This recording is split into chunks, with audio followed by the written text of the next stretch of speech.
Boa tarde a todas, boa tarde a todos, boa tarde a todos. É um prazer imenso ter cada um de vocês aqui na nossa jornada. Hoje é a última mesa do dia, né? Lembrando que nós continuaremos na sexta e no sábado também. Então, a gente está desde manhã, assim, em sequência de mesas e de palestras assim, fantásticas. Eu tenho recebido aqui mensagem eu não estou dando conta de responder as mensagens nos intervalos, a galera entrando, agradecendo, o pessoal comentando. Então, assim, está muito legal. E para encerrar o nosso dia, a nossa quinta-feira, com esse tema bacana, que é o declínio do patriarcado, né? A morte de Deus na filosofia de Friedrich Nietzsche.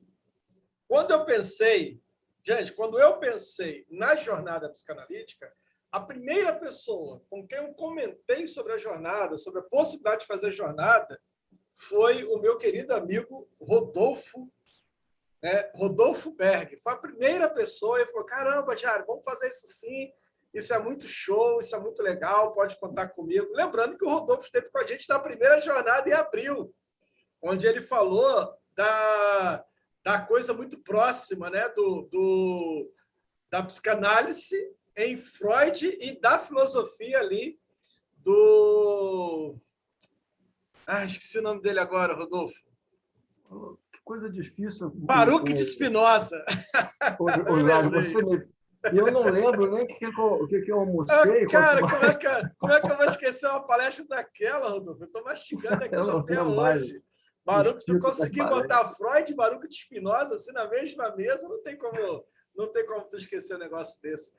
E aí o Rodolfo, então, na hora, né, ele aceitou e falou: não, pode contar comigo, estamos juntos. Aliás, o Rodolfo, todas as loucuras que eu passo para ele, ele é mais louco do que eu, porque ele topa. Eu acho que a loucura, mas ele consegue ser mais louco. Eu estou dentro, vamos falar isso junto assim. Rodolfo é psicólogo, né, é junguiano, psicólogo clínico, arte terapeuta, é músico, artista plástico, professor, supervisor de pós-graduações em arte terapia e psicologia analítica, orientador de grupo de estudo, membro fundador e ex-presidente da ARGE, conselheiro de honra da UBAAT. Eu sou suspeito em falar, porque ele reúne as coisas que eu amo demais, né? Arte, música, filosofia, poesia, isso tudo está no Rodolfo, são coisas que eu gosto demais. É um amigo que eu já dialogo, acho que desde 2016, 2015, 2016, né? Ficamos juntos aí em 2018 nas crises no grupo, tendo em vista aí a coisa que elegeu o Coiso, e o Rodolfo ali junto comigo nos debates, nas coisas todas. Então, assim, Rodolfo, eu sou muito grato por ter você aqui comigo, sou muito grato por ter a sua amizade, né, por ter o seu carinho. Eu não tenho... Assim, eu vou ficar aqui a palestra toda só agradecendo, amigo. Muito obrigado. A mesa está com você. Jário, eu que agradeço o convite, eu acho sensacional esse simpósio, né, esse encontro, esse momento que nós passamos, não só no Brasil, né, mas na própria civilização, né, no mundo todo, pensando aí a partir da globalização. Nós não estamos falando só da civilização ocidental, né, nós estamos falando, sim, de uma civilização ocidental que espalhou o seu modo de vida por todo o mundo, a partir do fenômeno da globalização. Muitos já falaram sobre isso. Então, nós vemos hoje o mundo passando por um momento muito difícil, muito delicado, e eu não me refiro especificamente à pandemia, mas às questões dos posicionamentos políticos que nós estamos vendo desenrolar, né, no mundo afora. Então, nesse momento que eu acho tão difícil, crucial e, ao mesmo tempo, tão crucial, importante para pensarmos o que a gente quer para a nossa vida, o que a gente quer para adiante, para as novas gerações, né? Para o meio ambiente, para as relações humanas. Então, eu acho que todo evento que se propõe a pensar, né, o nosso momento, né, essa civilização, ou enfim, né?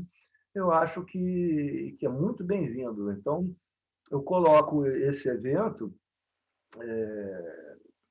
que você bolou, que você então pensou e criou, né, junto com seus botões, junto com, né? Eu admiro essa coragem, né? É coragem, sim, porque nós estamos, principalmente aqui no Brasil, nós estamos passando por um momento que, se falar certas coisas, acaba que nós temos represálias, né? E quando você se posiciona dentro de uma sociedade, dentro de uma comunidade, né? Certamente essa posição era sempre uma posição dentro da polis. Portanto, eu entendo sempre como uma posição política. E entendo aqui que isso não é uma posição partidária, né? Uma posição que diz respeito ao centro, à extrema-direita, extrema-esquerda ou esquerda-centro.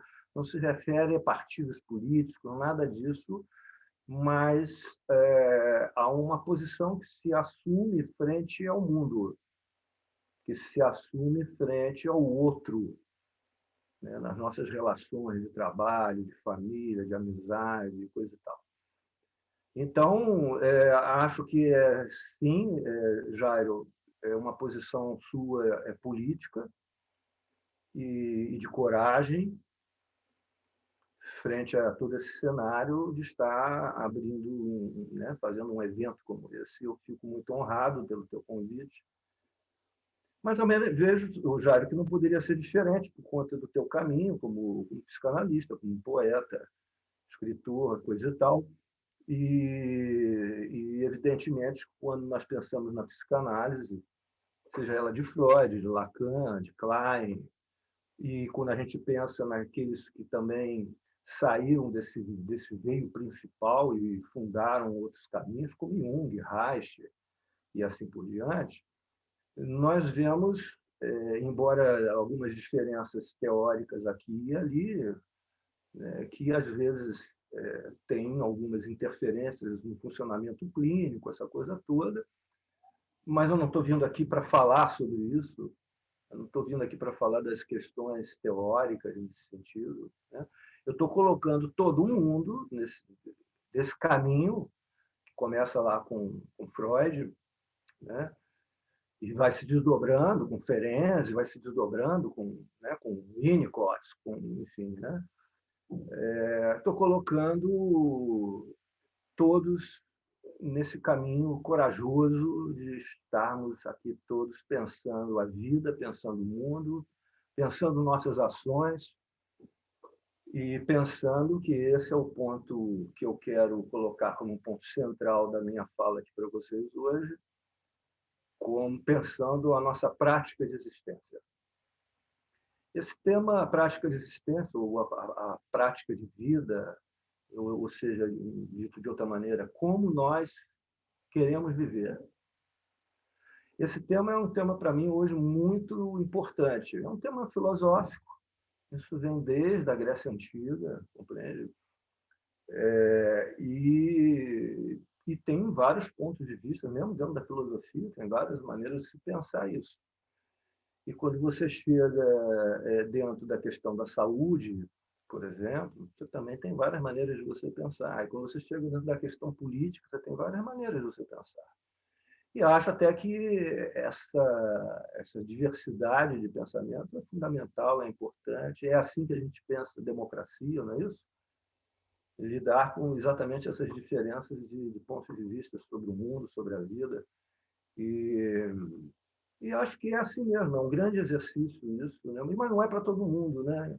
Infelizmente, né? Nem todo mundo tem o lastro para suportar as diferenças, né? Sem que essas diferenças provoquem angústias demais em si, a ponto de se negar essa diferença, de se negar o direito ao outro, a esse discurso diferente, né? Então, a democracia é isso, né? Claro que existem limites, né, sobre os discursos, sobre você não pode agredir uma outra pessoa, você não pode falar o que você quiser sobre o outro, inclusive a lei nos marca isso, né? Tem as questões da calúnia, essas coisas todas, né? Que a gente sabe, né? E por quê? Porque é para a gente manter o convívio, né? Então existem leis, inclusive, sobre isso. Então, você não pode falar tudo, porque você não pode agredir o outro, porque partimos de uma ideia de que nós queremos viver ou conviver em paz, com as diferenças, mas em paz, né? Então, isso é democracia. Eu acho que esse é um grande exercício para todos nós. Isso não é uma coisa fácil, é uma coisa muito difícil, porque requer um lastro psíquico, uma maturidade psíquica para lidar com a diferença, para lidar com a própria angústia que surge no confronto com a diferença, né? E para que possa, então, a partir desse amadurecimento, nós termos a produção de certas características fundamentais para o convívio, como a solidariedade, a amorosidade. Então, isso é o grande exercício de todos nós, né? Eu acho que nós estamos nesse momento, como eu dizia há pouco, nós estamos nesse momento vivendo um momento crucial para esse grande exercício. E aí sempre fica essa questão, né?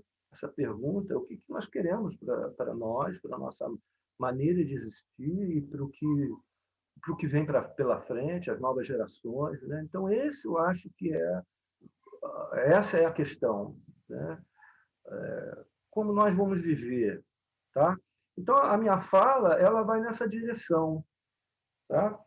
E eu já coloco aqui a questão do patriarcado, que é um tema central aqui do encontro, né?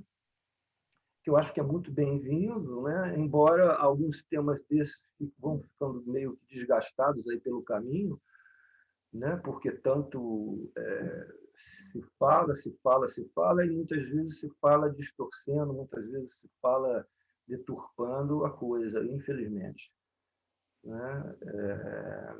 Mas eu acho sempre importante estar nos retornando a alguns desses temas, mesmo que já falados e refalados, enfim. Então, Rodolfo, o patriarcado, eu vou me ater apenas a algumas palavras, porque eu acho que é um tema já conhecido de todos nós, né? As linhas gerais, pelo menos, né? Então, nós sabemos que o patriarcado diz respeito a uma opressão sobre a mulher, principalmente, né? Mas uma opressão aí sobre certas questões que eu tiro um tanto aqui da mulher e coloco sobre o feminino, né? Porque a opressão sobre o feminino, por exemplo, presente nos homens também, é uma opressão do patriarcado. Homens não podem ser femininos, né? Não podem ter certos funcionamentos femininos, né? E aqui a gente poderia, eu nem gosto muito de fazer isso, mas eu vou rapidamente fazê-lo para me fazer também entendido aqui por vocês. Certas características, como, por exemplo, o homem não pode ser sensível, o homem não pode ser intuitivo, não é isso? Né? O homem não pode chorar, né? É um clichê já, né? Mas é sempre verdadeiro esse clichê, né? É isso, né? Então, a opressão é uma opressão sobre todos, na verdade. Agora, evidentemente, não há dúvida que a opressão sobre a mulher ao longo da história é alguma coisa absolutamente assim, absurda, né? E reprovável, né? Mas eu não vou me estender nisso, porque isso é algo sabido por todos nós e tal. O que eu quero aqui é fazer uma relação do patriarcado com o nosso modo de existência. Essa que é a questão que eu quero estar trazendo, tá? Então, o que seria mais ou menos isso? O patriarcado é um ponto de vista, vamos chamar assim, a princípio, tá? Sobre o que é a vida, sobre o que é o mundo, o que são as relações, o que é o ser humano,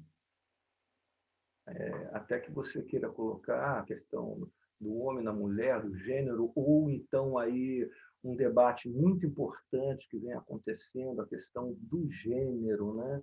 Mas eu não vou entrar exatamente por aí, porque isso dá pano para manga, e isso aqui é um outro caminho, embora esteja completamente relacionado ao patriarcado, né? A opressão sobre a diversidade da sexualidade é uma coisa absurda para o patriarcado, né? Para este modo de vida, né? Para esse modo de pensar o ser humano, de pensar a sexualidade do humano, né? Então, isso é um debate importante que vem sendo feito, inclusive aqui no próprio simpósio, né, por outras pessoas, e é fundamental. Mas eu não vou pegar por aí, pela questão do gênero, a questão da sexualidade, ela fica aqui meio que aparecendo em algum momento na minha fala, mas não é esse o foco. O que eu estou dizendo é que isso é, por exemplo, um exemplo de modo de existência. O patriarcado vai reprimir qualquer sexualidade fora daquele padrão da questão do gênero homem-mulher e coisa e tal, enfim. Nós já sabemos disso, nós já entendemos isso. Então, o que eu estou querendo chamar a atenção para vocês no início da minha fala é que esse patriarcado é uma forma, é um ponto de vista, é uma maneira de entendermos a vida, o ser humano e assim por diante. Tá? Então, esse é o primeiro ponto. O segundo ponto é que é inevitável fazermos uma relação do patriarcado com uma civilização ocidental, né? Uma civilização racionalista, uma civilização cristã, uma civilização que tem o seu berço. Os meus alunos que estão aqui presentes já me ouviram falar sobre isso, né? Que tem o seu berço na Grécia Antiga, em Roma, né? Com influências de um pensamento religioso judaico, né? Passando ali também pela antiga Alexandria do norte da África, que em certo momento era a cidade mais cosmopolita do mundo, que abrigava as culturas judaica, grega, romana, e ali, logo nos primeiros séculos da nossa era, o surgimento do que é o pensamento espiritual ocidental, o pensamento cristão ocidental, se entrelaçando com o pensamento social, político, econômico, coisa e tal.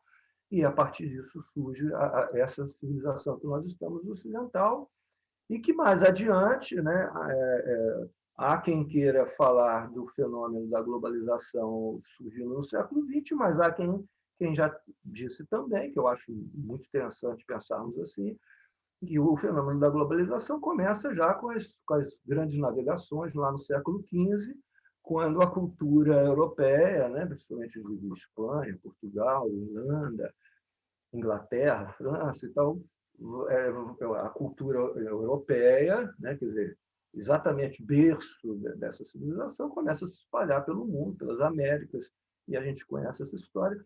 Mas não importa se começou no século XV, no século XX, o fato é que há um fenômeno de globalização e hoje, como eu disse no início, na minha fala, nós estamos vivendo um fenômeno de civilização mundial. Né? Nós não estamos falando de uma civilização ocidental, nós estamos falando também de uma civilização ocidental que chega muito forte para o Oriente, embora, evidentemente, existam diferenças culturais significativas, importantes, né? Mas eu quero ressaltar aqui, principalmente, o viés econômico, né, dessa expansão da civilização ocidental sobre o Oriente. Ou seja, eu estou me referindo a um formato econômico de funcionamento em relação à nossa prática de existência. Eu vou trazer um pouco aqui para a psicanálise, por favor, me permitam isso. Acho até que vocês esperam um pouco disso, né? É claro, né? Nós estamos dentro de um simpósio de psicanálise, então eu estou aqui querendo esse viés, como eu já disse no início, um viés de um pensamento político, e aqui eu estou inserindo aqui a questão de um pensamento econômico, para dizer a vocês que sim, embora existam diferenças culturais entre o Ocidente e o Oriente, nós poderíamos dizer que existem diferenças culturais dentro do próprio Ocidente, entre a América do Sul e a América do Norte, coisa e tal, óbvio, né? Mas o viés econômico ele se espalhou de tal forma, se globalizou de tal forma, de maneira que esse viés econômico, com um punho de ferro, vai se colocar sobre o Oriente, né, por um fenômeno de globalização, fazendo com que o mundo todo funcione a partir deste ponto de vista econômico. Eu estou me referindo ao capitalismo. É disso que nós estamos falando mesmo. Então, este modo de vida econômico capitalista, que tem certas características, tem fundamentos, tem raízes. Raízes no Ocidente. Eu posso, daqui a pouco, precisar um pouco mais dessas raízes. Então, do que eu estou me referindo? Que este modo econômico de existência tem uma relação, veja lá, tem uma relação com a nossa produção de desejo. Eu vou colocar de outra forma, um tanto mais preciso e um tanto mais provocante aqui para a gente. A maneira de existir a partir de um modo capitalista captura o desejo de vida de todos nós. Produz um desejo de consumo para funcionarmos como sujeitos sujeitados a uma prática de existência econômica. Então, esse é o ponto. Ou seja, dito de outra maneira, o nosso desejo ele está capturado e levado a uma produção dentro de um jogo capitalista de consumo. Tá? Pois bem, vocês estão me entendendo por onde eu estou querendo caminhar aqui com a minha fala. Eu estou relacionando isso ao patriarcado. Veja só, o patriarcado ele é um modo de ver o mundo. Esse modo é um modo mítico, de mito.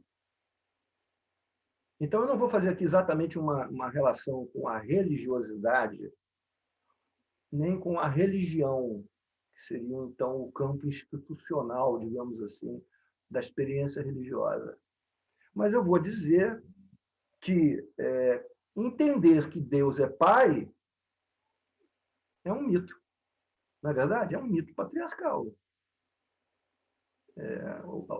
Algumas pessoas aqui já me ouviram falar sobre isso.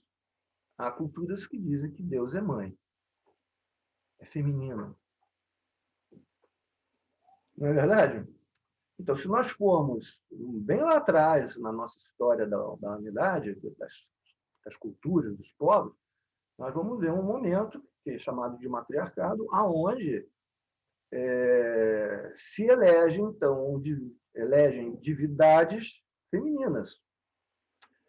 Mas não é bem esse o ponto que eu quero pegar. Eu quero pegar a maneira de existir daquela época, aonde o divino era feminino.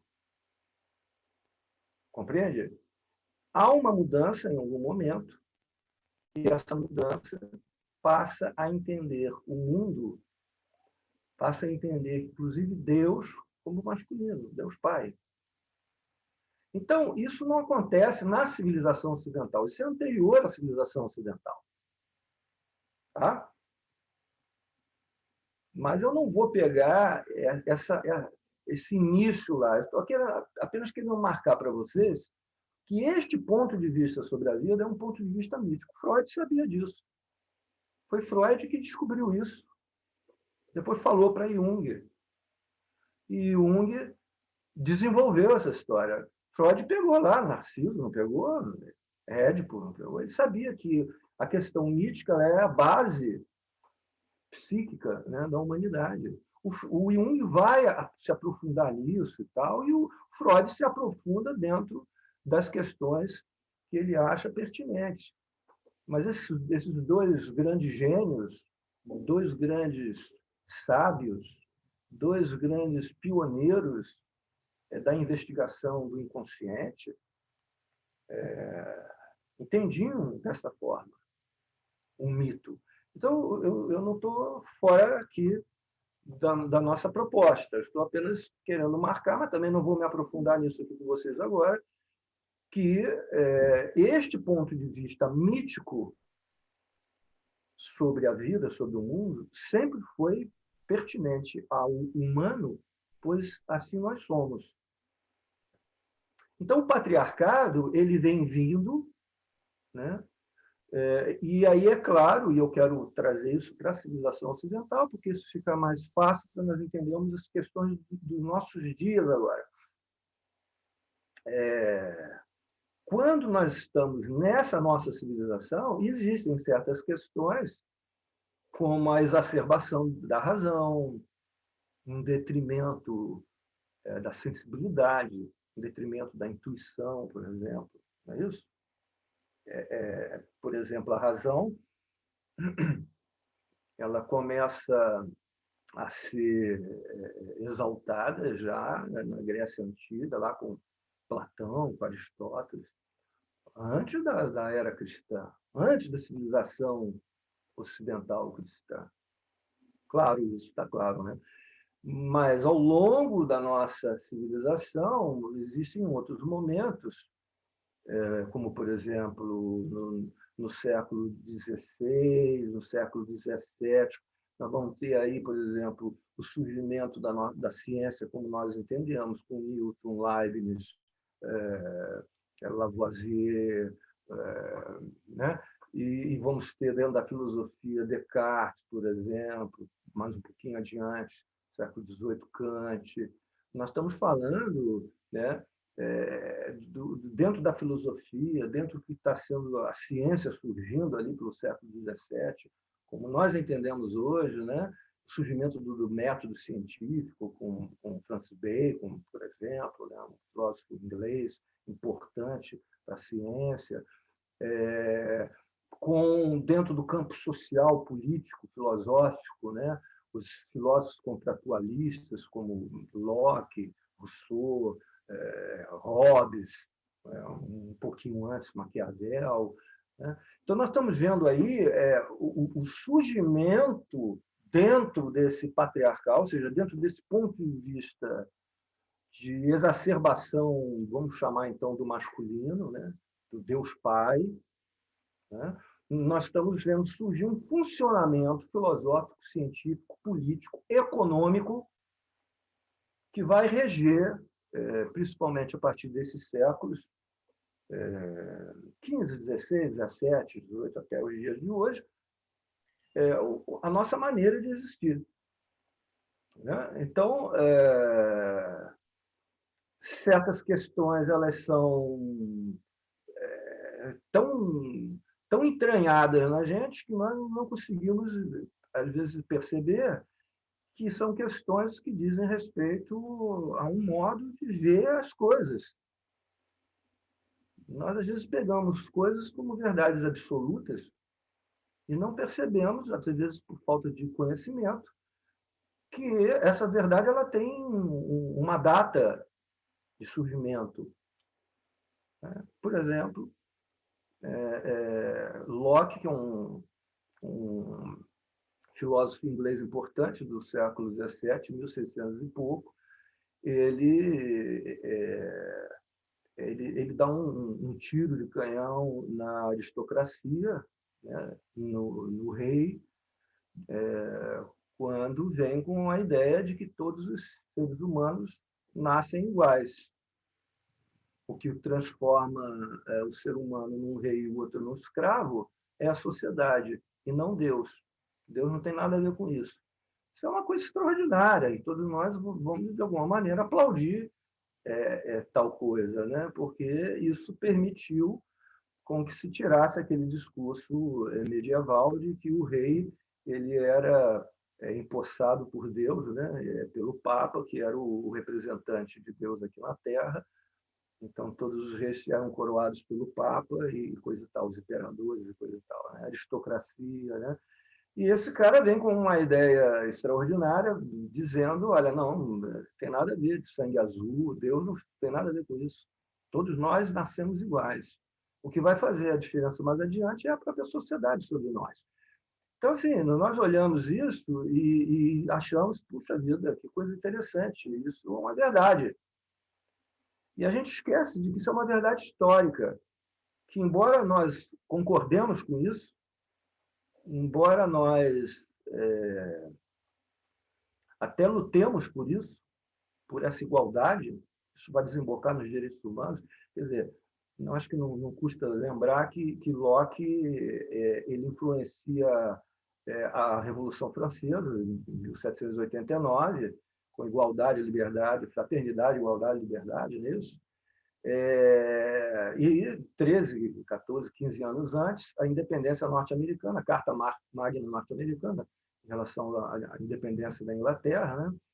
Quando também a Constituição norte-americana fala da igualdade dos seres humanos. Então, olha lá, nós estamos caminhando numa direção interessante, importante, que vai desembocar no século XX nos direitos humanos. E ótimo, e apostamos, e olha, é assim que tem que ser. Os seres humanos são iguais. Mas nós esquecemos que isso surge em um certo momento. Compreende? Porque antes desse momento, o ponto de vista, por exemplo, do Ocidente, veja lá, né? Esse ponto de vista não está completamente conquistado até o dia de hoje, né? Acho que somos todos iguais, não é verdade? Professor, parece... isso me lembra o livro Revolução dos Bichos, né? Do George Orwell, quando ele diz assim, todos os bichos são iguais, mas alguns são mais iguais. Perfeito. Então, exatamente, esse é o ponto. Esse é um dos pontos. Um dos pontos embora exista um direito hoje, o que vai se chamar direito inalienável, natural, né? Que o ser humano ele é livre, o ser humano é igual a todos os seres humanos.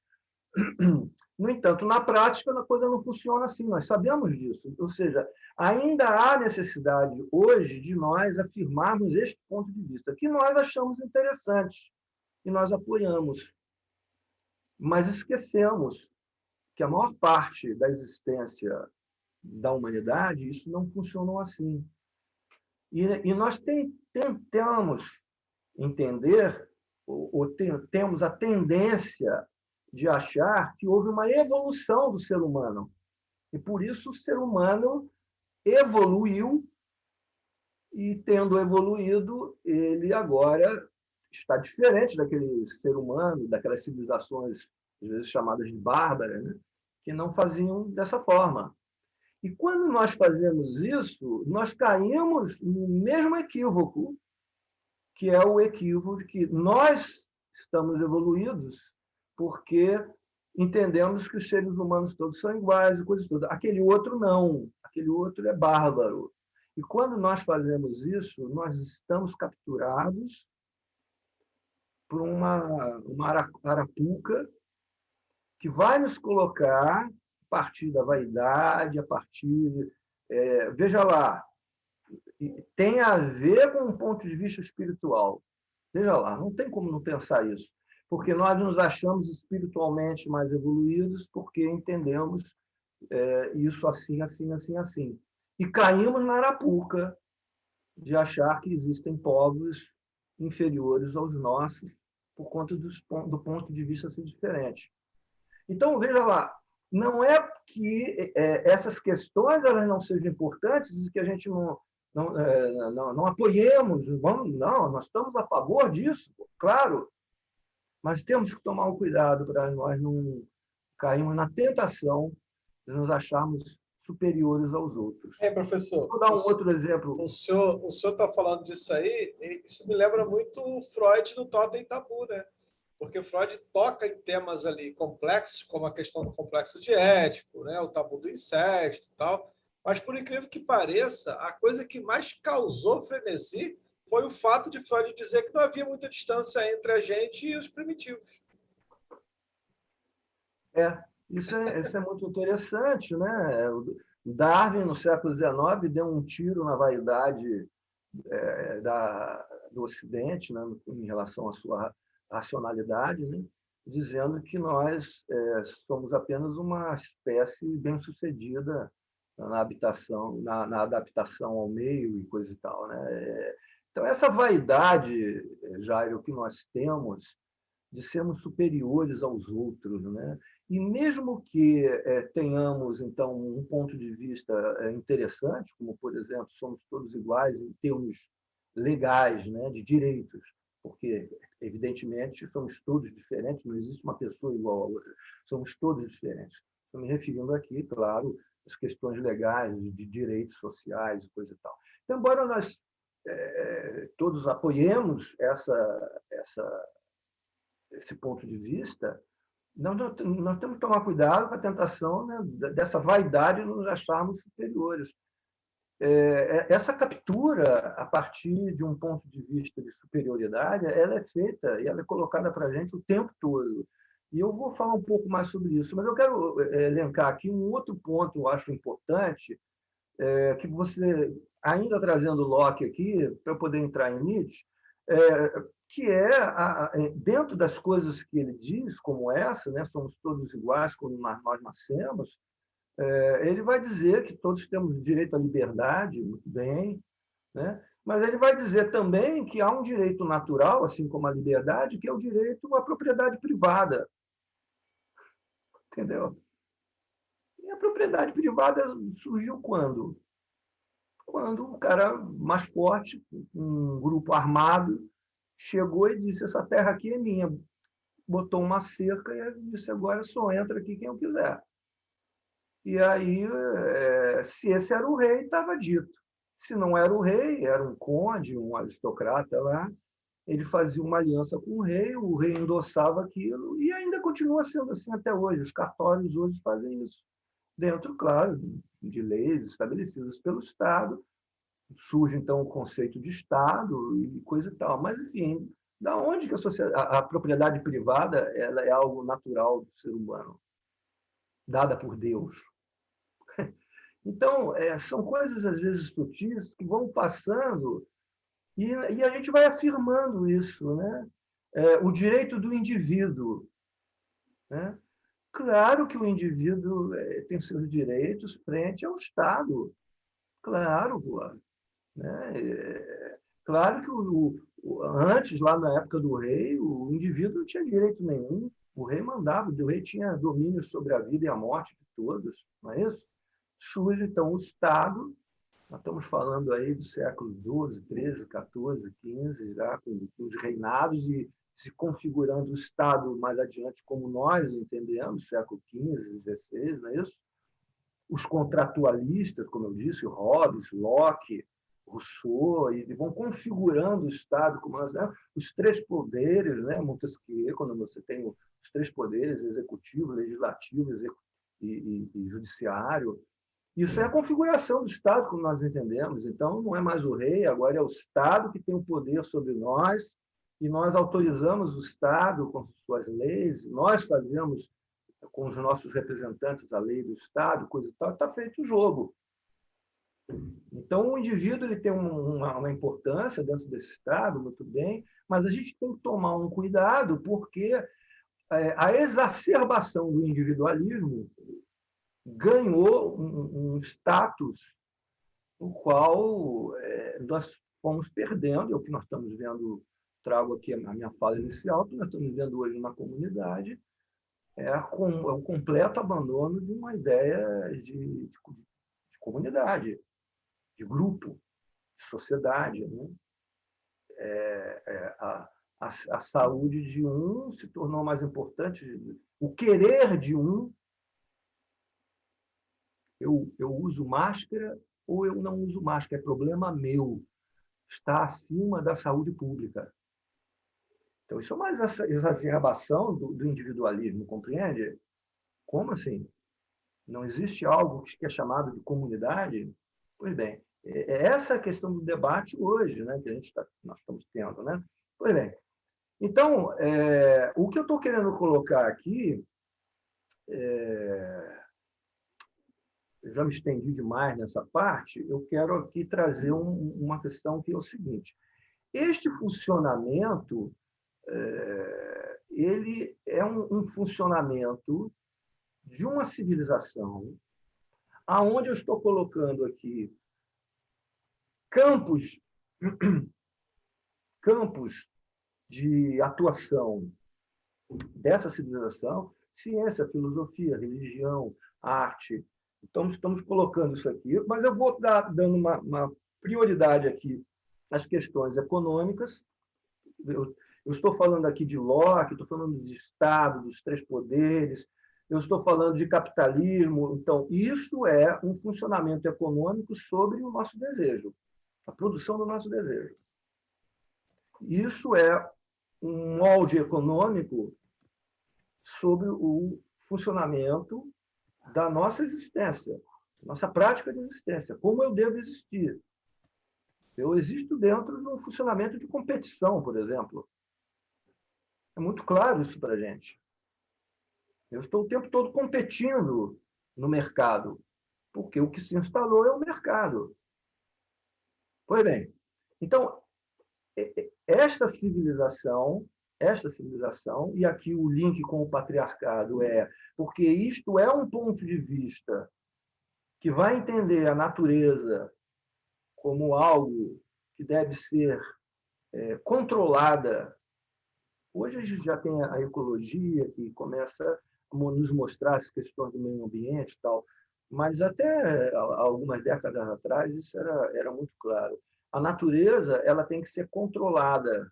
Acho que nós estamos ainda passando um tanto sobre isso, né?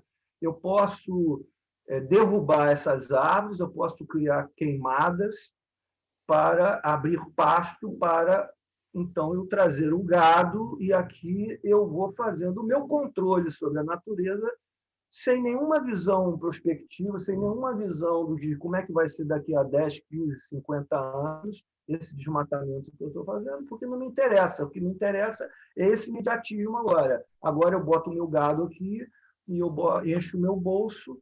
Então, tudo isso é um funcionamento econômico. Nós ainda temos isso, que é colocar a natureza subjugada ao nosso interesse. Pois bem, tudo isso aqui é um funcionamento que Agamben, por exemplo, que é um filósofo recente, né, que vem aí com uma pegada Foucaultiana, né, faz uma leitura Foucaultiana, mas de forma brilhante, faz as suas contribuições, vai entender isso, por exemplo, como um funcionamento político contemporâneo, onde eu estou botando aqui as questões econômicas. Veja lá, não percam de vista, eu estou colocando aqui a questão do desejo. Por favor, da produção do desejo, dos nossos desejos, da nossa prática de existência. Que pulsa em você, que te leva para cá ou para lá na tua vida. É um mercado? É isso? É fazer dinheiro? É isso? É ser aceito no mercado? Compreende? Então, é esse o ponto. Não vamos perder isso de vista, não. Então, a Gandhi pega isso e coloca que a nossa política contemporânea ela tem um funcionamento enraizado no modo de existência medieval religioso. Dos padres, dos teólogos. Jairo sabe disso. O senhor falou de uma coisa aí que eu achei muito interessante, eu não gostaria de passar em branco. A natureza tem que ser controlada. Eu achei essa frase fantástica, porque a Marie von Franz, né, que para mim assim, é a maior junguiana depois do Jung, no livro dela, Os Mitos de Criação, ela fala que a mulher se encontra exatamente nesse lugar, como a mulher identificada com a natureza, e a natureza deve ser controlada, daí que a mulher é controlada. Dentro de uma sociedade patriarcal, a mulher sempre vai ter esse instrumento de controle. Isso me lembra também o livro 11 de Platão, né? Quando Platão fala sobre a questão das propriedades, que é o que o senhor está falando aí, das propriedades privadas, né? O Platão ele coloca os escravos e as mulheres como bens, coisas a serem controladas, coisas a serem negociadas, vendidas. Para o Platão, né, que o senhor falou que é o berço da filosofia do Ocidente, é a filosofia grega, o próprio Platão, no livro 11, vai deixar isso bem claro. Escravos, mulheres, são bens, são propriedades. Então, Jairo, exatamente isso. Von Franz, ela tinha razão em relação a isso, a questão da opressão sobre a mulher, sobre o feminino, e esse é um ponto muito claro, muito óbvio da influência negativa do patriarcado na nossa sociedade atual. No entanto, eu estou querendo pensar o patriarcado além dessas questões que me parecem pertinentes, importantes, a serem sempre faladas e vistas, né? Mas que já estão sendo faladas e vistas. Então, eu estou pensando aqui a questão do patriarcado como um modo de existência que nos influencia a todos nós e que nos oprime a todos nós, né? E aqui eu estou colocando, dentro desse modo de vida, dentro desse modo de ver a coisa, esse ponto de vista patriarcado, eu estou colocando um modo de existência, aonde nós vemos um modo de existência política, um modo de existência econômico, um modo de existência social, que é opressor sobre todos nós. Esse é o ponto que eu estou querendo chegar. E aí, sim, você tem toda a razão, a Grécia é o berço da filosofia, uma coisa extraordinária, né? A filosofia é uma produção extraordinária, mas era uma sociedade extremamente patriarcal, opressora sobre as mulheres não tinham... A democracia grega não tinha vez para a mulher, não. Lá na Ágora, né, na praça pública, na Assembleia, onde eram feitas as votações, e lá o funcionamento era diferente, não se tinha lá uma democracia representativa, que é o que nós temos aqui, né? Não se elegia o representante, que é o caso nosso, né? A democracia ela era direta, ela era na praça pública. Claro, Atenas era uma cidade pequena, frente hoje a São Paulo, Rio de Janeiro, enfim, né? Era possível isso, né? Então se reuniam na praça os homens livres, né? Os escravos não podiam e as mulheres também não podiam. Entendeu? Então esses homens de maneira direta votavam as questões lá de Atenas e tal. Então essa democracia lá no berço, ela é interessante por diversos aspectos e em outros não. Nós estamos falando de uma sociedade muito preconceituosa, na época dizia respeito à cultura grega, mas hoje nós vamos entender essa opressão sobre as mulheres. Roma não foi diferente, né? E isso é o berço da nossa civilização, e vem sendo assim, dessa maneira. Nem no iluminismo, que é o momento da exacerbação, né? Da razão, né?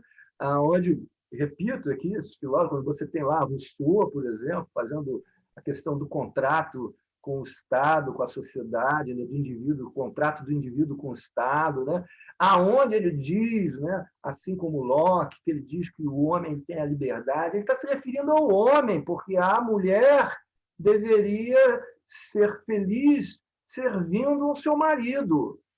Então, o Rousseau, que é um cara genial, que é um cara fantástico, iluminista, né, racional, né, ele acaba cometendo o mesmo equívoco, assim como outros. Então, hoje, no século XXI, nós temos a possibilidade de olhar para trás. Depois, né, nós temos uma caminhada aí que foi feita filosoficamente, socialmente, coisa e tal, que nos permite olhar para isso tudo. A gente falou, olha lá, até Rousseau caiu nisso, pô.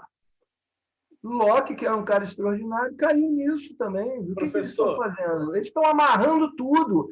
O que eles estão amarrando? Eles estão amarrando o desejo. Rodolfo, Eu não queria falar isso, não, porque o pessoal vai me criticar, mas até Freud caiu nisso.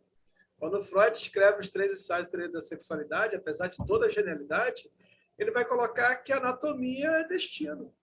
Quando ele vai se referir às mulheres, a anatomia é destino. E a Simone de Beauvoir vai bater com vontade em relação a isso, né? Pois é, Todos Jairo, eles então, caíram. a gente precisa ter esse desprendimento que me parece maduro, que você está tendo agora. Eu acho que esse é um grande exercício para todos nós, Jairo, que é o seguinte: para mim, eu não tenho dúvida nenhuma que o Freud foi um dos grandes gênios da humanidade, como eu disse no início, um pioneiro dentro da investigação sobre a psique, sobre o inconsciente. E a gente poderia colocar aí Lacan, a gente poderia colocar Ferenczi, Jung, Reich e outros aí. Esses caras são geniais, pô. São os nossos mentores dentro da clínica e coisa e tal. Mas a gente precisa ter a maturidade de não olhar Freud como paizinho, né? Aí o nosso papai Freud, que o que ele falou, eu digo amém. O papai Jung, o papai Lacan, por favor, né? Então, assim, são caras geniais, são coisas, porque senão a gente trava tudo e vira dogma. Então, quando a gente olha de lá, por exemplo, de Freud a Lacan, nós vemos uma diferença, embora Lacan se dizia freudiano, né? Mas nós vemos uma diferença, evidentemente, o quanto Lacan, a clínica em Lacan, ela tem diferença em relação à clínica freudiana. E é bem-vindo isso, não tem problema nenhum. Então, essa crítica me parece produtiva que você faz, né? Cai, na verdade, essa questão cai sobre todos nós. Não é só Freud, não, que deu sua escorregada, ou Jung, esses caras são geniais, são pioneiros, mas também escorregaram. E isso não tira a genialidade, o brilhantismo, a importância desses caras. Então, a gente precisa dessa maturidade. Por quê? Porque nós estamos no século XXI, nós caminhamos, a psicanálise caminhou, a filosofia caminhou, nós passamos por guerras mundiais, nós passamos por uma opção de coisa. Então, agora nós temos um lastro, me parece mais interessante, para olharmos para trás e entendermos essas coisas melhor, né? Então, o que acontece? No século XIX, o que Nietzsche faz? O Nietzsche ele faz uma análise e cria digamos assim, um diagnóstico sobre a civilização ocidental, compreende? Talvez tenha sido, bom, eu sou suspeito de falar porque eu gosto muito da filosofia do Nietzsche, mas talvez tenha sido a análise mais profunda que foi feita, pelo menos até então, né? Bom, a gente pode dizer o seguinte, que os que vieram depois dele de forma digamos, pensar a civilização, a sociedade, vieram muito por conta da esteira e pela porta que Nietzsche abriu. Às vezes acrescentando outras coisas e tal, mas muito a partir desse ponto de vista nietzschiano, né? Então, Até quem defenda, viu, Bruce? Até quem defenda, e eu sou um desses, que a psicanálise é uma nota de rodapé da filosofia nietzschiana. Há quem diga assim, né, Nietzsche, o maior psicólogo de todos os tempos, né? Há quem diga alguma coisa assim, né? E que eu acho muito interessante, porque a análise que ele está fazendo sobre o indivíduo é a análise sobre o indivíduo dentro de uma civilização. Então, ele faz uma análise sobre a civilização e uma análise sobre todos nós, lá do ser humano, lá do século XIX, mas, curiosamente, a coisa se estende até os dias de hoje. Eu vou aqui dar uma palhinha aqui para vocês sobre isso. E aí, os que vêm nessa esteira, como Foucault, como Agamben, como Negri, como Sartre, um pouco outro caminho, mas não tem como não considerar esse cara tão extraordinário, né? Então, o que o Nietzsche faz? Ele diz que a nossa civilização ocidental é uma civilização decadente, por incrível que pareça, porque a gente acha tanta tecnologia, tanta coisa, que imagina, naquela época não tinha nem metade do que a gente tem hoje em tecnologia. mas já tinha máquina a vapor, já tinha algumas conquistas, a Revolução Industrial, essa coisa toda, né? Então, o cara já estava tendo o pensamento científico, a química, a física, já tinha tido lá Newton, né, mecânica newtoniana, Leibniz, com as equações diferenciais e coisa e tal. Então, ele olha, mesmo com tudo isso, ele diz: essa é uma civilização em decadência. Por quê? Qual é o critério que ele coloca? Ele diz que é decadente porque é uma civilização que não afirma a vida. É uma civilização que não afirma o desejo. Esse é o ponto, tá? Porque isso é clínico. Só que o que o Nietzsche está fazendo é uma clínica com a civilização. E pensando o indivíduo dentro dessa civilização. Então, essa civilização, ela nega o desejo. Ela nega a vida. Ela promove o niilismo. Ela promove... O que é um niilismo? É uma negação. Nesse caso, uma negação da existência. Uma negação da vida. Então, todas essas conquistas da ciência, da tecnologia e coisa e tal, elas não estão a serviço da vida. Elas não estão a serviço de afirmar a existência. Elas não estão a serviço do desejo. Preste atenção, porque esse é o ponto. Na verdade, tudo isso é um mecanismo de captura do desejo para produzir o desejo como a civilização quer que seja produzido. A civilização quer um desejo não que pulse, mas um desejo que esteja submetido ao mercado. Esse é o ponto. Estão entendendo aí a questão do capitalismo, das questões econômicas aqui que eu estou colocando. Então, esse é o ponto. Então, ele não estava falando de economia, compreende? Embora já tivesse tido Marx ali fazendo a sua análise econômica importante sobre o capitalismo, mas não é bem disso que o Nietzsche está falando. O Nietzsche está falando que tudo isso são mecanismos, né, que estão capturando esse desejo, essa vida, o que ele vai chamar de vontade de potência. O que Spinoza, no século XVII, chamou de potência. Só que, em Spinoza, a potência que vai em você é a potência de Deus. E essa potência que vai em você, que é a potência de Deus, é a tua essência. Ou seja, qual é a tua essência? Em Spinoza, qual é a tua essência? A tua essência é uma potência de Deus. E conforme você afirma essa potência, sua essência, na sua vida, você aumenta a potência de Deus em você. Dito de outra maneira, porque Spinoza também chamava, em vez de Deus, de natureza. Quando você, a partir da sua prática de vida, afirma a sua essência, afirma a sua potência, você aumenta a força da natureza em você, a potência de vida em você. Você faz circular a existência em você. Mas Spinoza está falando em Deus. Embora o Deus de Spinoza não seja o Deus transcendente. Lá, Jairo, veja lá, Jairo, lá em Platão, há uma transcendência, não é isso? O mundo das ideias. Existem dois mundos, o mundo sensorial, nós aqui, no mundo sensorial, a carne, né? Aquilo que depois o cristianismo vai chamar os desejos da carne, né? Os prazeres da carne. Tá? A carne como algo inferior, os prazeres olha lá, os desejos da carne como algo inferior. Né? Como se houvesse uma diferença entre que os desejos da carne não são os desejos da vida. Como assim?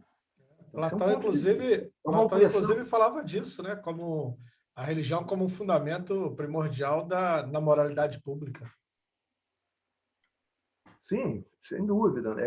Esse é um ponto que é óbvio, né, Jairo, que é assim, está se falando de um funcionamento, por exemplo, o Agamben, ele mostra como lá, na Idade Média, os padres dos seus mosteiros, seus conventos e coisa e tal, como eles pegaram um conceito, era um conceito que já tinha até na Grécia, entendeu?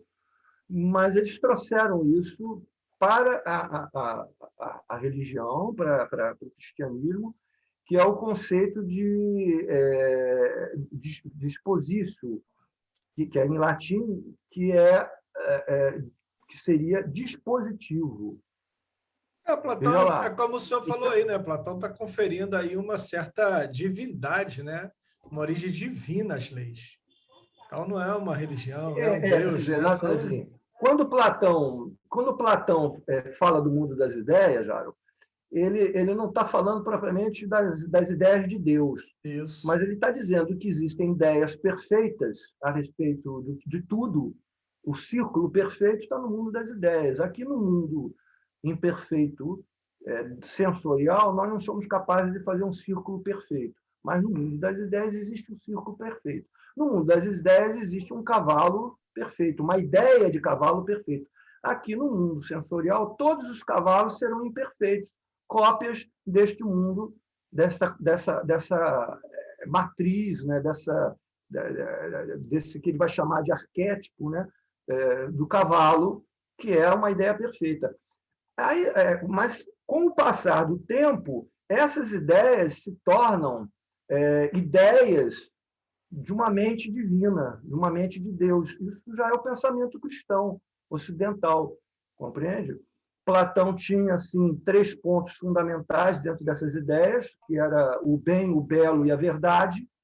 Essas 3 coisas eram eternas, transcendentes, e depois elas vão ser então fundidas numa única coisa, que é Deus, do pensamento cristão.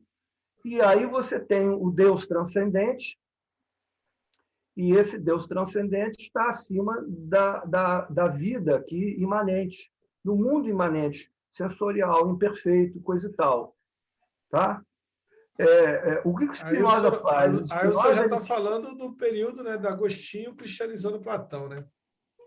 Sim, nós estamos pensando aqui os primeiros séculos do cristianismo, Clemente da Alexandria, Orígenes da Alexandria, Plotino, que é um neoplatônico ali do século IV, e em século V, então, 4, 5, nós temos aí Agostinho, um gênio extraordinário que organiza esse pensamento e tal, até mais adiante, quando Tomás de Aquino, no século XIII, retoma o pensamento aristotélico, né? Enquanto Agostinho era mais platônico, É Agostinho cristianizando Platão e Tomás de Aquino cristianizando Aristóteles. Mais ou menos isso, exatamente. Mas eu estou querendo aqui caminhar aqui para concluir a minha fala, porque eu já estou com 1 hora de fala e eu acho que as pessoas também podem estar querendo dizer alguma coisa, e eu acho que é conveniente a gente ter esse tempo. Então, eu vou caminhando aqui da seguinte maneira. Eu vou, então, deixar Spinoza de lado, porque já foi aqui o tempo. Então, o que é que Nietzsche faz? Nietzsche diz que essa civilização é uma civilização que rebaixa a vida, que nega a vida. E, portanto, é uma civilização que está no buraco, no fundo do poço. Tá? E ele dizia, inclusive, já que está no fundo do poço, deixe ir mais fundo para acabar. Porque não adianta reformar. Não há possibilidade de reforma. O que precisa é surgir uma nova maneira de existência. Essa nova maneira de existência, ela tem a ver, aqui caminhando para a minha fala final, ela tem a ver com a ideia de que Deus não é pai, porque aí nós estamos no patriarcado, e aí vamos entrar aqui na questão do declínio do patriarcado. E aí, o que faz Nietzsche? Está lá em Gaia Ciência, depois em Zaratustra, o que é que ele faz? Ele diz, Deus está morto. O que ele está se referindo a isso? Porque muita gente fica arrepiado quando ele diz isso. Isso daí criticam Nietzsche. Isso daí é um materialismo. Nietzsche é materialista, sim. Ele não está falando de Deus, ele não é um cara que está interessado na espiritualidade. Então, a gente pode chamar ele de materialista, sim. Mas não vamos chamá-lo de materialista no sentido pejorativo, como se ele fosse inferior, como se ele fosse menor, como se ele não tivesse entendido Deus. O que ele está dizendo é exatamente isso. Se Deus é algo a ser entendido e pensado, ele não diz nessas palavras, tá? Mas eu estou aqui tentando traduzir um tanto para vocês o pensamento dele. Deus é um conceito. Deus não passa de um conceito. É muito óbvio isso. Se eu digo que Deus é Pai, eu posso dizer, dentro de um ciclo matriarcado anterior ao patriarcado, estou me referindo a 5.000 anos atrás, aonde a divindade era relacionada ao feminino, as deusas, eu posso dizer, quando, por esse ponto de vista matriarcado, eu posso dizer, olha, esse Deus Pai é só uma maneira de você pensar Deus. Eu penso Deus de uma outra maneira. Eu penso Deus como feminino, como mãe, por exemplo. Entendeu? Então, Deus é um conceito. Deus Pai é um conceito. Deus superior é um conceito. Deus transcendente, fora do mundo, é um conceito. Por isso, eu estava tentando fazer um gancho aqui com Spinoza, porque Spinoza diz, Deus não está fora do mundo, Deus é o mundo. Deus é a natureza. É um Deus não transcendente, é um Deus imanente, presente em tudo. Melhor dizendo, eu gosto sempre de quem é meu aluno sabe disso, volta e meia eu falo sobre isso. Eu gosto dessa ideia. Não é um Deus presente em tudo, é tudo presente em Deus. Porque tudo navega na existência da natureza. Nós estamos mergulhados no divino. Isso é Spinoza. Nietzsche vai dizer o seguinte, esse Deus Pai, esse Deus superior, esse Deus que nos olha, que cuida da gente, esse Deus é um conceito. Inclusive, um conceito que vai favorecer, olha aí, já o platonismo, vai favorecer uma hierarquia de pessoas. Por quê? Como é que a coisa funciona? Isso está lá no platonismo. Nietzsche vai dizer isso assim, o cristianismo é um platonismo para as massas. As massas não entenderiam o platonismo, a filosofia platônica. O cristianismo simplificou a coisa. Mas a hierarquia promovida pela ideia de transcendência, está lá em Platão, está no cristianismo, e está na nossa civilização, e está forjando a nossa prática de existência. E deixa eu falar isso aqui um minuto que vocês vão me entender. Existe uma verdade superior. É assim que se diz, que é Deus, que precisa ser alcançada ou pela ciência, ou pela filosofia, ou pela religião, pela meditação, isso ou aquilo outro. Aquele que alcança, toca, se torna um missionário, se torna um portador da palavra, um portador da verdade. Esse ser humano, ele não é perfeito, porque perfeito é só aquele que está naquele outro mundo lá, transcendente. Aqui é o mundo da imperfeição. Ele não é perfeito. Ele é uma cópia de um ser humano perfeito que lá está. Mas ele se tornou mais evoluído. Entenderam? E olha aqui a hierarquia de pessoas. Este ser humano está mais perto de Deus. Esse ser humano está mais perto da verdade. Ele tocou a verdade. Agora ele é portador da verdade. Ele vem nos dizer a verdade.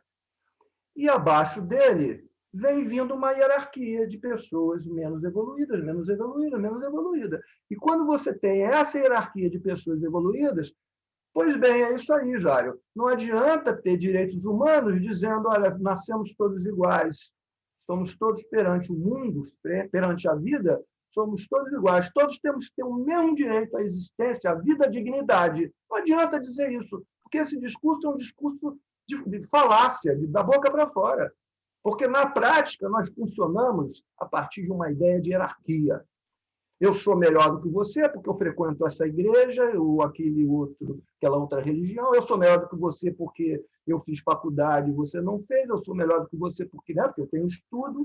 Eu sou melhor do que você porque eu tenho mais dinheiro que você. Eu sou melhor que você porque eu sou mais poderoso. socialmente que você. E assim vai. E a gente sabe aonde esse negócio leva.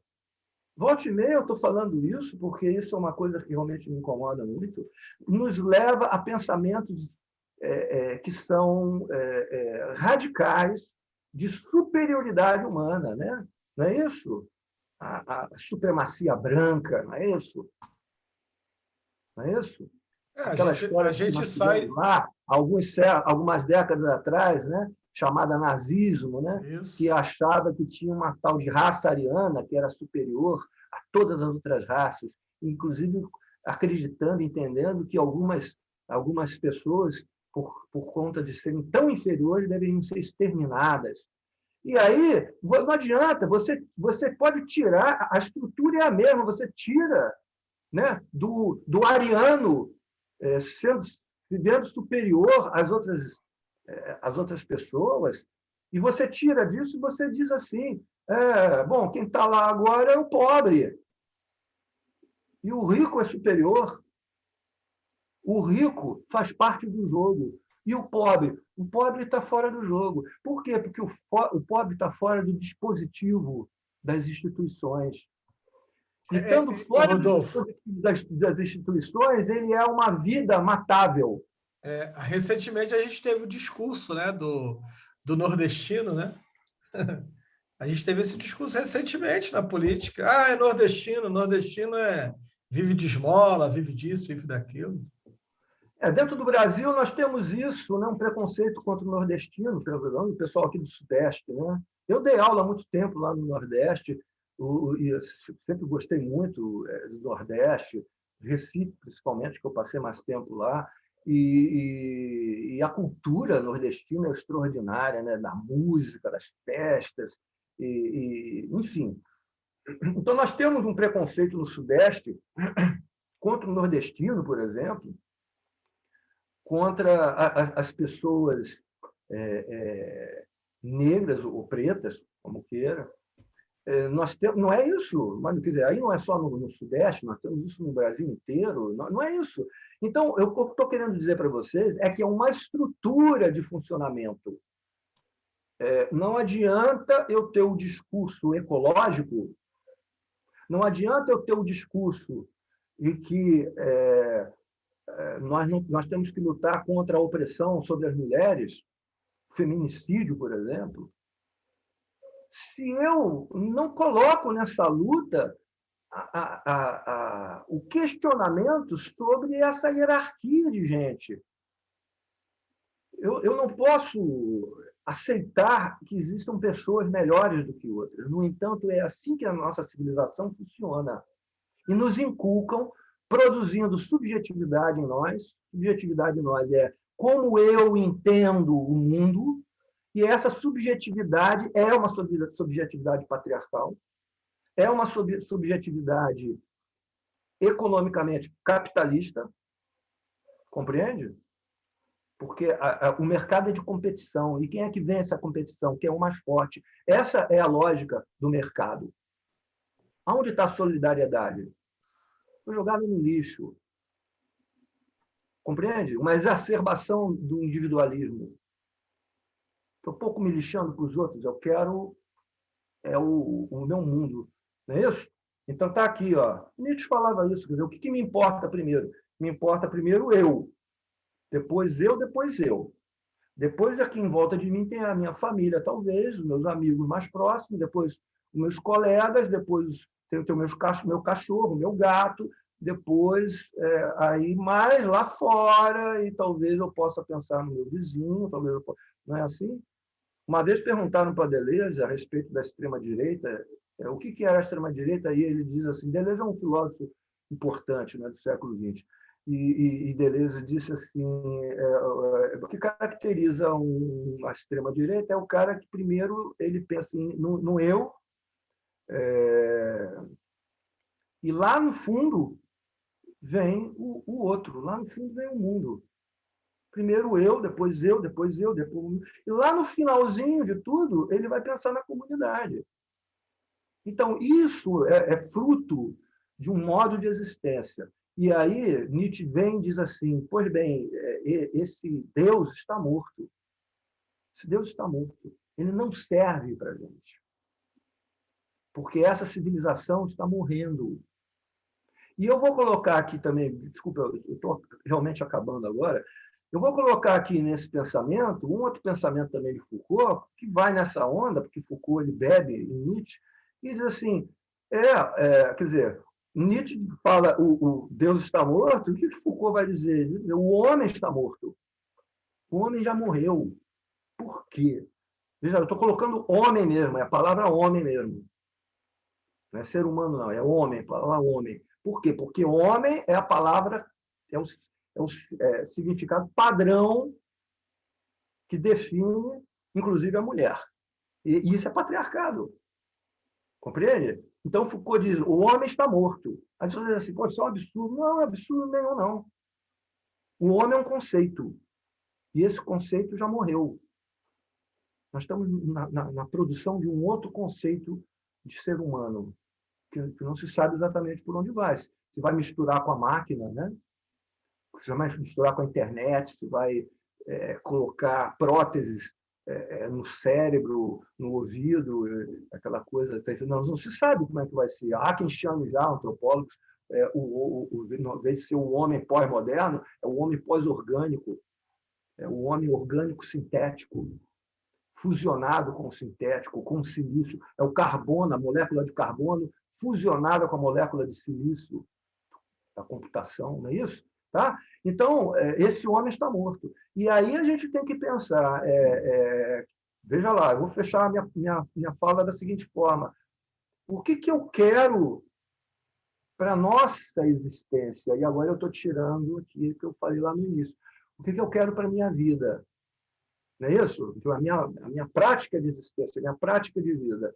Então, para fugirmos aqui um tanto do individualismo, vamos trazer aqui o conceito de Negri, de multidão, que está já lá no Tratado de Política lá de Spinoza. Mas o Negri pega isso, o filósofo do século XX, pega isso e coloca isso um conceito interessante, que é o conceito de multidão.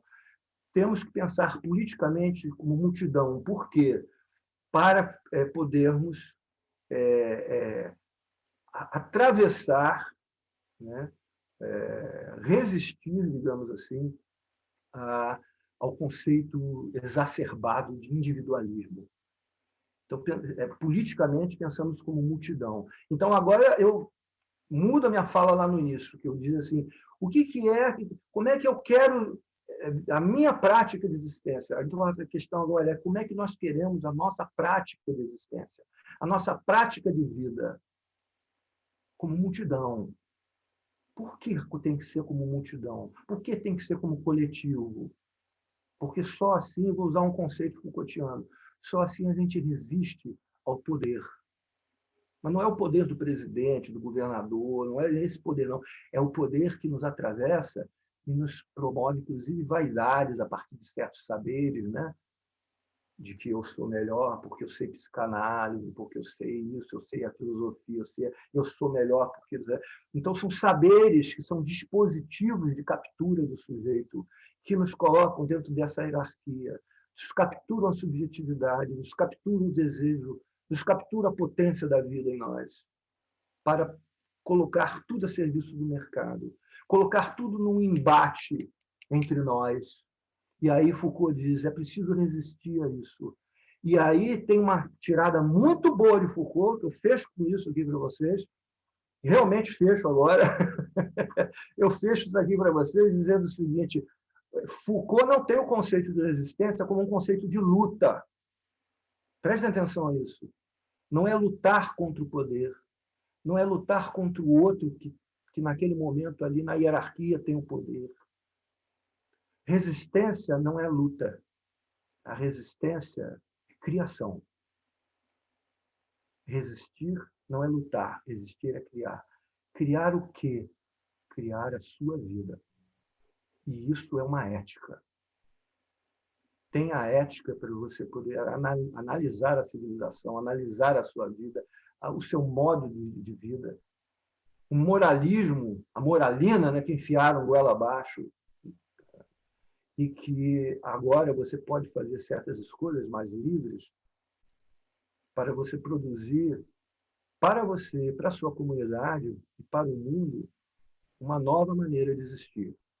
Essa é a encruzilhada que eu vejo a civilização nesse momento.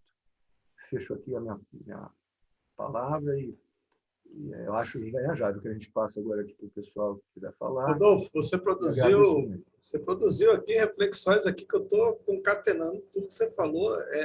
Agora eu estou conseguindo compreender por que é tão caro para instituições, hierárquicas o patriarcado. Você trouxe assim uma explicação que abriu a minha mente aqui. Essas instituições hierárquicas, né? As instituições militares, religiosas, enfim, todas essas instituições hierárquicas, por que elas precisam tanto do patriarcado? Porque patriarcado é isso, é hierarquia, patriarcado é verticalidade. Eu achei isso fantástico. Eu gostei demais do que você falou.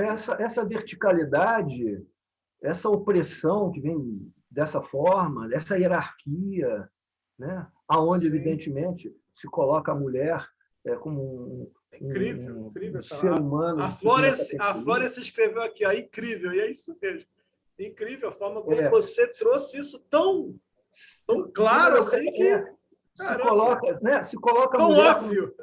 Como ser humano de segunda categoria, se coloca o nordestino, se coloca o índio, são seres humanos de segunda categoria. Como é que é isso, porra? Não, eu achei interessante essa coisa de você trazer isso a partir de toda essa caminhada histórica, né? Que você fez uma caminhada histórica. Quando você fala lá do judaísmo, por exemplo, me fez lembrar o patriarcado quando surge, né? O Freud falando ali do Moisés e o monoteísmo, o patriarcado surgindo ali no Moisés, aquela figura icônica do Moisés. A figura de Deus muda, né? Porque você é um historiador, tanto, né? Você é um leitor de mitologias tanto quanto eu, você até muito mais. As mitologias judaicas eram matrilineares, né? Então você tinha ali o Javé com a sua figura feminina, né? A Sofia, a Shekinah, figuras femininas de Javé. E quando Moisés retira isso, Deus deixa de falar com as mulheres. Deus agora só fala com os sacerdotes, que são homens. Então, o Javé no Antigo Testamento não fala com mulheres. Ele fala com homens e os homens falam para as mulheres. Eu acho essa hierarquia. Olha, isso que tu falou aí, cara, já está na minha cabeça aqui, já um seminário para a gente parar para falar só sobre isso. Achei isso surreal, fantástico. Bom, eu não sei quanto tempo a gente ainda tem, se alguém quiser dizer alguma coisa... Está aberta as perguntas, tá, gente? Está aberta aí as perguntas, o pessoal está escrevendo aqui no chat. Eu prefiro que possa ser feita a pergunta direto, né? Em áudio, né? E fala. Também prefiro. Eu gosto mais assim. Se não se incomodar... Eu gostei muito dessa sua fala. Se quiser acrescentar alguma coisa, não precisa necessariamente perguntar. Isso. E a coisa de você falar da morte em Deus, para mim, eu entendo o que Nietzsche está denunciando, o que Freud vai fazer essa releitura, né? Do abandono, né? Deus está morto porque o homem está abandonado, então é o abandono. Tem um problema, Jairo, que assim, é muito difícil para o indivíduo, frente a este mundo, não se ver acolhido e protegido por um grande pai. Sim, é muito difícil, né? Então,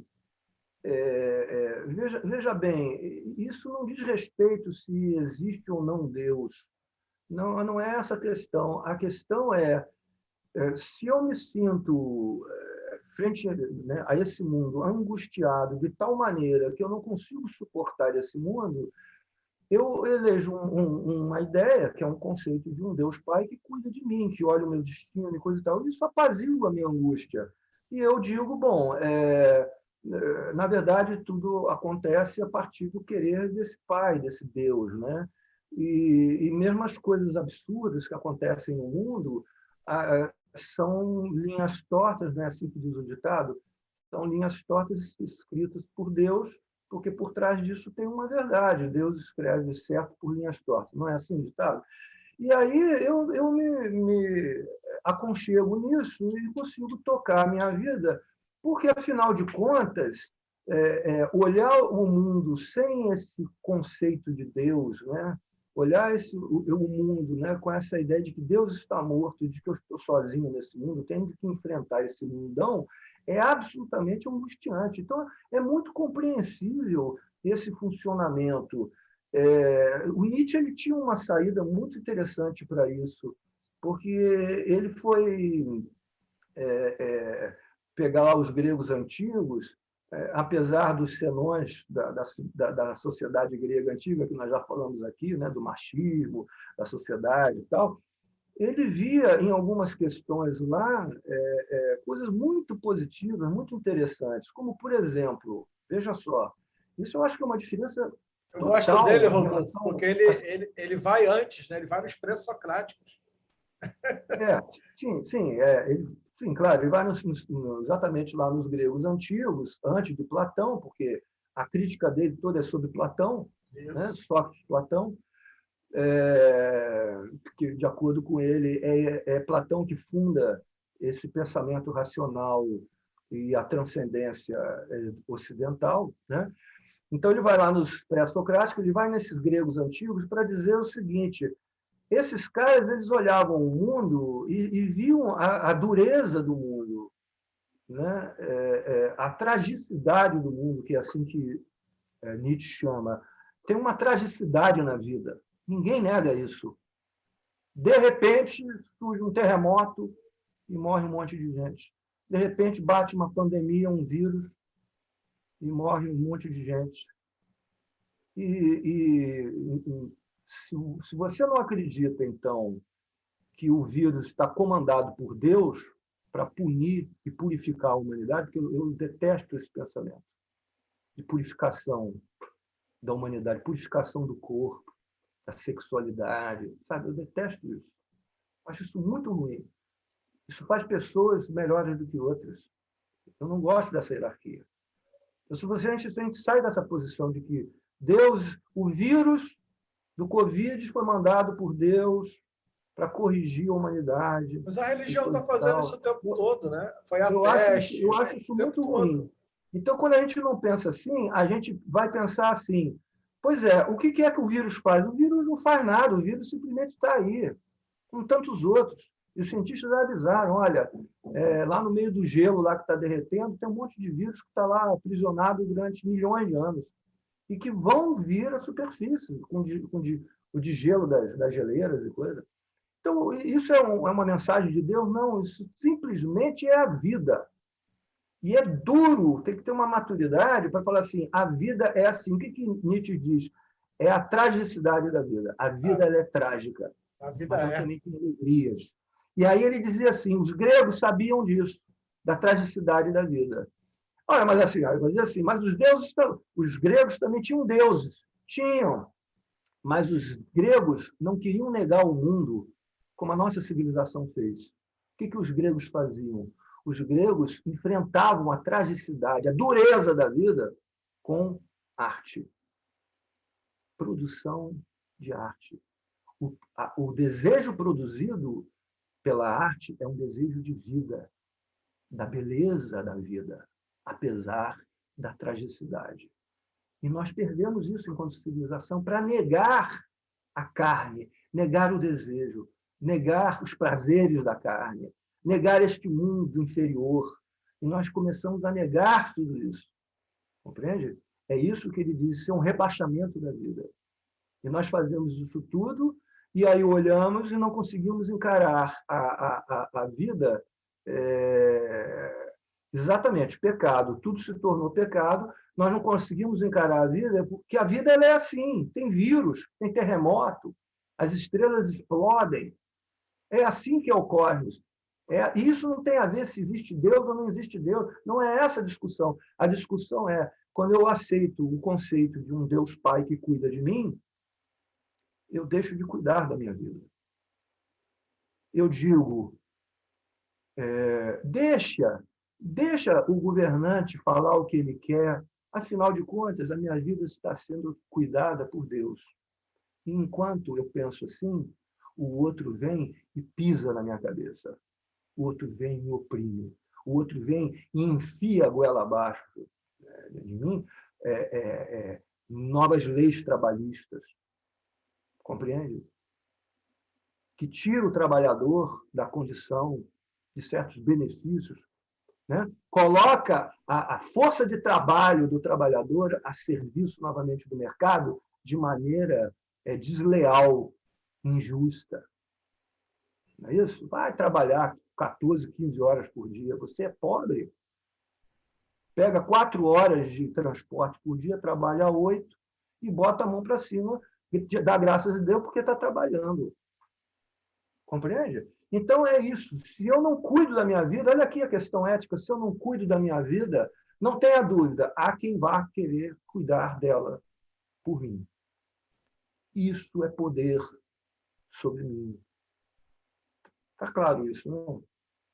É nisso aí que o Nietzsche vai falar em Zaratustra, né? Homens que aguentem o grande sofrimento produzido pelas grandes escolhas. Você tem aí uma certa... um certo sentido schopenhaueriano, né, nisso que você está falando aí, presente tanto em Freud quanto Lacan também, quanto né, nesse aspecto. E o Jung, né? O Jung também tem muito disso. A questão é realmente da escolha. O que é o que eu escolho para mim? O que é que eu escolho para a minha comunidade? O que é que eu escolho para o meu mundo? Gente, o momento está aberto. É só vocês abrirem o microfone e falar pode direto. Falar, aproveita que o Rodolfo está aí e bebe. O cara que cita na mesma palestra Nietzsche, o cara que cita Foucault, Deleuze, Schopenhauer, meu irmão, se você não beber agora, tu não bebe nunca mais. Baruch de Spinoza. Olha só, deixa eu passar aqui no meu Instagram. Bota no chat, o Rodolfo. Mas eu falo aqui, desculpa, eu sou meio lerdo nessa coisa de. Fala aí que eu escrevo aqui para você. É Rodolfo.berg. Berg é com G mudo. BRG, como está escrito aí. Ó. Rodolfo.berg. Está no Instagram, tem lá no Face. Pode conversar comigo, vir falar comigo. Já coloquei no chat. Eu não sou um cara de rede. Então, isso aqui, olha só, eu estou falando isso aqui, nós estamos dentro de uma relação aqui de estarmos pensando juntos e tal.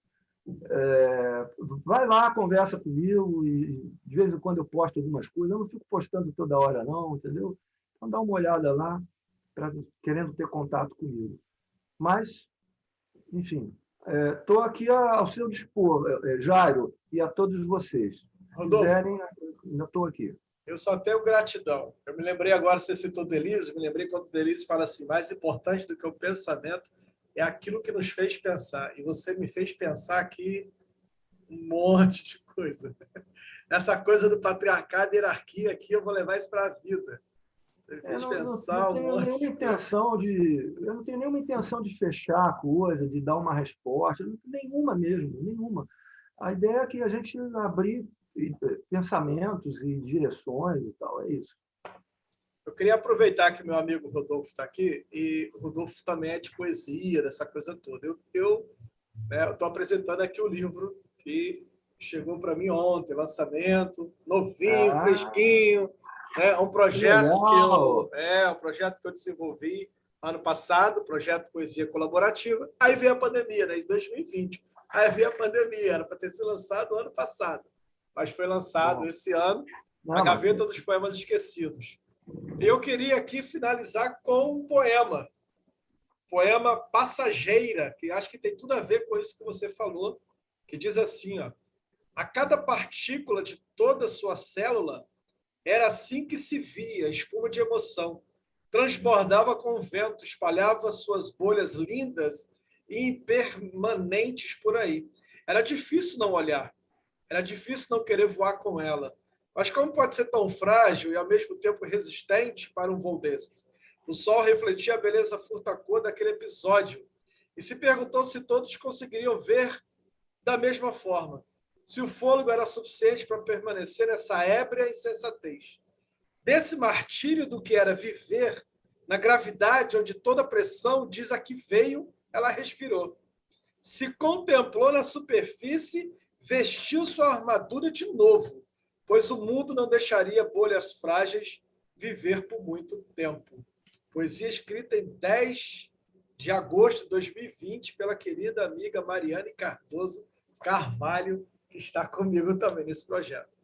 É isso, você falou exatamente isso. O mundo não permite que bolhas frágeis vivam por muito tempo. Isso é o patriarcado. E aí tem tudo a ver com o que você falou. Agradecer mais uma vez ao seu convite, Jairo, agradecer a presença aqui de todos vocês. E estou aí. Se quiser me achar, vai lá, fala comigo e a gente vai conversando e tal. Eu estou com o meu grupo de estudos agora para começar um novo ciclo. Tá? São dois grupos. São grupos junguianos, não são freudianos. Não, nós vamos estar lendo um texto de Jung, um texto sobre Deus, chamado Resposta a Jó. As pessoas conseguem entrar em contato com você pelo Instagram, nesses grupos? Pode entrar em contato pelo Instagram, e pode só perguntar o que quiser e falar o que quiser, tá bom? Gente, o pessoal me pergunta assim, por que no evento de psicanálise você sempre convida o Rodolfo? Não dá para fazer um evento de psicanálise que não seja multidisciplinar. E não dá para pensar em psicanálise sem trazer o Rodolfo. Eu mesmo, a primeira vez que o Jairo me convidou para dar uma aula lá na pós dele, na formação dele, eu falei assim para ele, rapaz, mas eu sou junguiano, eu sou mais da esquizoanálise lá do Deleuze, do Guattari.